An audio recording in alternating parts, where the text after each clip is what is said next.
Hey guys, welcome to pfee TV. We are back again with the latest gossip nyaya dziri kupisa dziri kutenderera pasocial media. Wicknell chivayo arohwa nevanhu kuita kunge achafa mushure mekunge asvika panga pachivhotwa akadedzera kuti ed pfee ngativhoterei ed. Vhoti rangu ini ndari paed, saka munongoziva mega vazukuru vambuya nehanda havana kufara. Vanga vakaneta, vanga vagara almost maybe mahours akawanda. Munongoziva mega zviri kuitika muzimbabwe.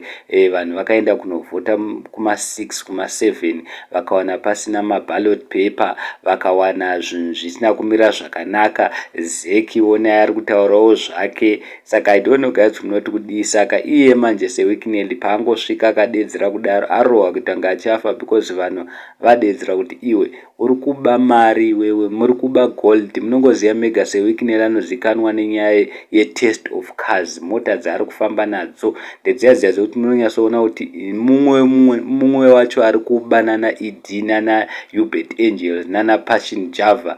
Saka vazukuru vambuya nehanda vamurova vakamuzvambura. Mukatarisa picture yechitu inotoratidza akadirwa mazenya emambama vachidedzera kuti aiwa mufana iwewe uri kutijairira, muri kuba gold, vhota wega, isusu tiri kuvhotera CCC for change because tiri kuona kuti zvamuri kutiitira zvina kumira zvakanaka. Iye mfesi anonzi Wicknell anobuda akakwira ndege dzinodhura guys, nemota dzaari kufamba nadzo dzinodhura zvisingaiti. Saka nevanhu vadedzera kuti aiwa isu takuda change because muri kudya mari dzimega. Inongoziva mega Zimbabwe is very rich nemaminerals asi hapana chavari kuita.